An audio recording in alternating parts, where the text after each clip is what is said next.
Good day, ladies and gentlemen. Welcome back to Bow News Network. We're actually taking a closer look at flooding and heavy rain situation in the southeast states of the continental United States.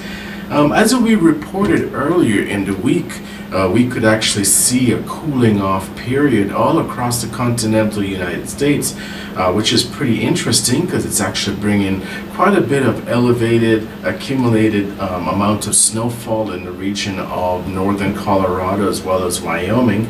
And what's actually happening, as we mentioned before, was that the NAO, North Atlantic Oscillation, and Arctic Oscillation, these indexes that we actually use to determine the flow of cold air is actually dipping a little bit further into the continental United States, and that's actually explaining why for the first 2 or 3 weeks of April we actually saw a significant cooling trend as a result of the NAO and the AO indices that we actually use for forecasting the weather.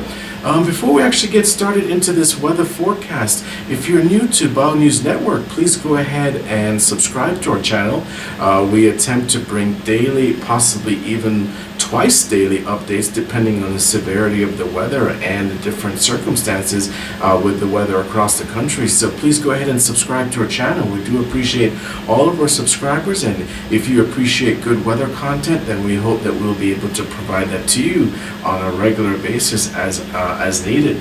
Okay, so going forward, we can actually see significant cooling in temperatures. If you recall, earlier in like only a week ago, a lot of these temperatures were actually hovering in the mid 60s to upper 70s, and now we're seeing quite a dip in temperatures. The southwest area of the continental United States, or the west region of the United States, is going to remain relatively dry because you can actually see the pattern of the cooling actually occurring. Primarily 2/3 shifted to 2/3 of the north as well as to the east of the continental United States, but it's relatively pretty dry in states such as Arizona, South New Mexico, California, all the way up to along the coasts of Portland, of Washington and Oregon. So we are seeing above temperature anomalies along the west coast of the United States, but when it comes to the Midwest as well as the Great Plains as well as the Rockies, we are seeing additional cooler temperatures across the country, and that's going to be pretty much resident with us. It's going to be a pattern for at least another 5 to 6 days.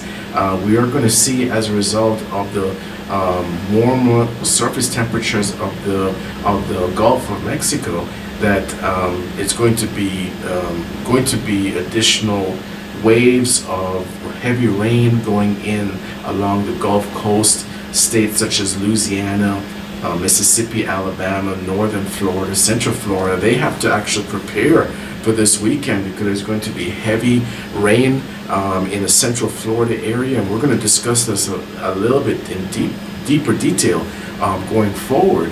So let's go ahead and just simply load our cuboid, and we like to use the cuboid just to remind our subscribers of the different dimensions of the weather that we actually cover in the forecast. So we're going to be looking at above ground level temperature. We're going to be looking at National Weather Service advisories as well as any severe weather advisories. We're also going to be taking a look at precipitation as well as 24-hour quantitative precipitation as dimensions of this weather forecast. So as we mentioned before, we're taking a look at temperatures in central Texas in the mid 60s. We see in northern Texas in the 40s. It's very, very windy in New Mexico with high wind advisories in central New Mexico, but the temperatures are in the low 60s. If we take a look at Colorado is actually experiencing snow at higher elevations. Denver should be receiving snow over the next few days, and it's going to be steady as we have a system that's actually making its way over through the Rockies and actually making its way down into the core of the United States, the Great Plains, into the southwest area, which is going to contribute to even more wave bands and more possibly super thunderstorms created in midweek of next week into the end of next week. So as this system makes its way down, we anticipate that there's going to be additional rainfall in this area. The other thing to consider too is that as this system makes its way down, we do have high pressure systems in this area which are going to be kind of clearing, bringing down a lot of continental cooler air into the United States. But with that said, with high pressure systems, they generally bring cooler air into the area and clearer weather. So if we actually take a closer look at our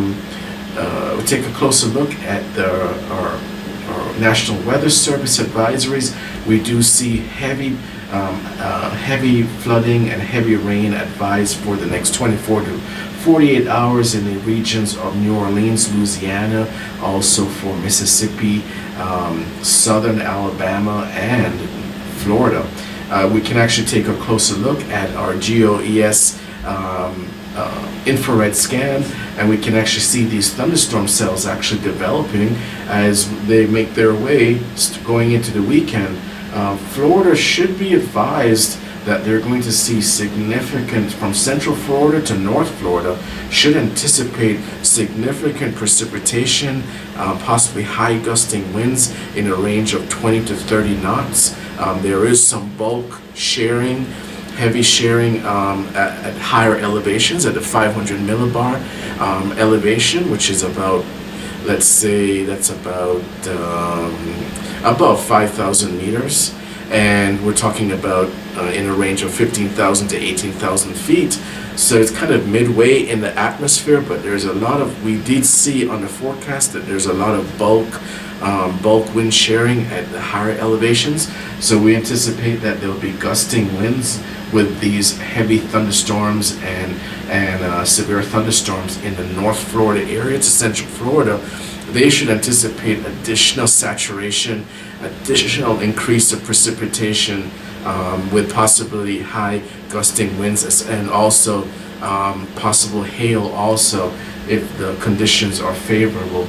But the residents of Central Florida and North Florida need to prepare as these cells of thunderstorms actually migrate their way across the Pensacola area into North Florida and through Central Florida, so Orlando up to Jacksonville and Tallahassee, that triangulated area, will see additional rainfall from Sunday through Tuesday is anticipated. And we can actually see it, as we mentioned here, on that infrared satellite over the area. We do have some high wind advisories in central New Mexico, and we do have some real dry spots here which are going to be ongoing as far as drought conditions.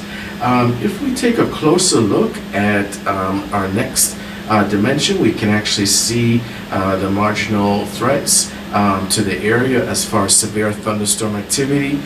This will actually migrate into more severe weather alerts going into the weekend, with more severe thunderstorm activity, possibly flood advisories by the National Weather Service.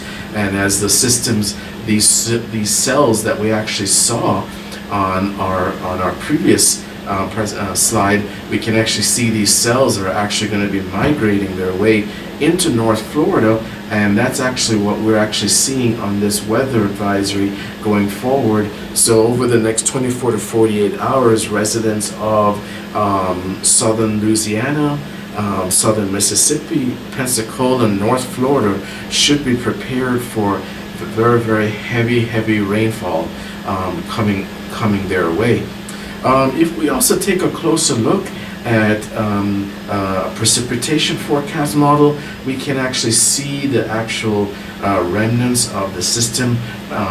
Keep in mind that those surface temperatures of the Gulf of Mexico were in the mid 70s and higher, and also the dew points. The dew point numbers that are coming in from the National Weather Service for this area are in the upper 60s to 70s. So these are all favorable conditions for very, very heavy saturation of and free convection of the thunderstorms and producing severe thunderstorm activity in this area. We don't actually see any significant risk for any tornado alerts because we don't see significant CAPE, which is the convective available potential energy. We don't see those numbers significantly that are going to contribute to the development of severe thunderstorms with a lot of hail and high wind. But we do see at the upper level atmosphere that there is bulk sharing, which is sometimes a contributing factor, many times a contributing factor to increased vorticity as well as storm relative helicity for development of tornado or supercells. But we don't see those alerts, and those alerts were not given by the National Weather Service. So we actually see here that there's significant moisture in the area. We did see on the infrared slide that there are cells of very, very severe thunderstorms in the area of New Orleans at this time, and we're talking about late night on the 16th, Friday, April. And as those cells actually make their way across, we do anticipate that there's going to be heavy rainfall. We can actually see spots along north of Tampa Bay, going into near Pensacola, and that's just going to increase. On some of the models, we actually see anywhere from 5 to 8 inches of rain in a very, very short period of time. We're talking between Saturday morning to midday Monday, as the main parts of these systems actually make their way across the continental United States.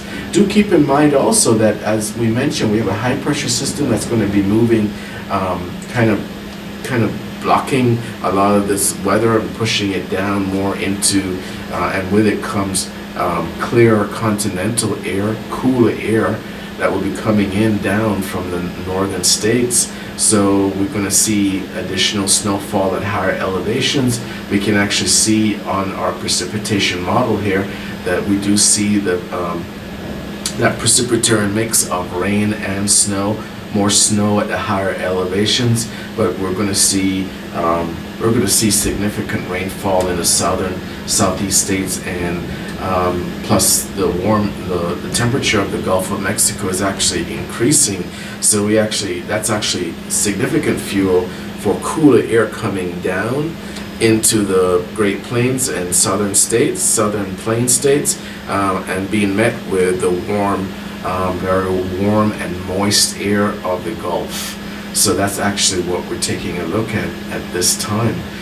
If we take another closer look at the model, this is actually precipitation over the next 48 hours, and we can actually see that a clear path has been set for the area of North Florida to Central Florida. And we do, like we mentioned before, we anticipate significant heavy thunderstorms in the area, high gusting winds, coupled with possibility of hail in certain regions. Even these cells that are off the coast of Florida, they were spotting somewhere between concentration of 8 to 10 inches of rain, significant thunderstorm activity even off the coast at this time. But we do anticipate that Central Florida to Northern Florida is going to be significant ground for heavy rainfall.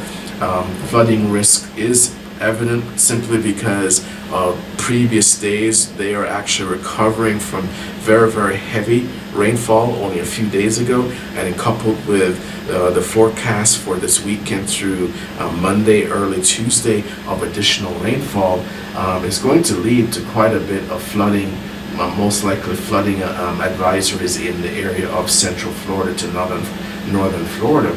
So that's actually what we're taking a closer look at with respect to the weather. We do anticipate that this cooling off trend is going to be welcomed by many Americans. Do keep in mind that the West Coast, they are going to have to be dealing with above average temperatures in many cities. We can actually see it here, Central California at 81, in regions of Yuma, Arizona, 85. We do see that San Diego area is in the 70s. Northern California is even in the 80s, mid 70s for areas of Washington, Oregon, and then Washington also. So there's going to be a flurry of above normal temperatures for the West Coast, and simply because as this system actually makes its way down, this entire area of the continental United States will see below normal, lower temperatures ranging from below normal of 10 to 12 degrees below normal, and it will stay that way for the next 4 to 5 days, at least into midweek of next week. So that is our forecast going in for Friday, April 16th. We do appreciate all of you tuning into Bound News Network, and we will continue to take a look at the significant advisories for marginal risk for very, very severe thunderstorms in the south. As always, please go ahead and share this video with friends and family who may be affected by any kind of severe weather in the southeast states of Louisiana, Mississippi, southern Alabama, as well as northern Florida going forward. And please go ahead and subscribe and look for future updates from Bound News Network. And always remember to bow to the weather. And thank you so much, and have a great day.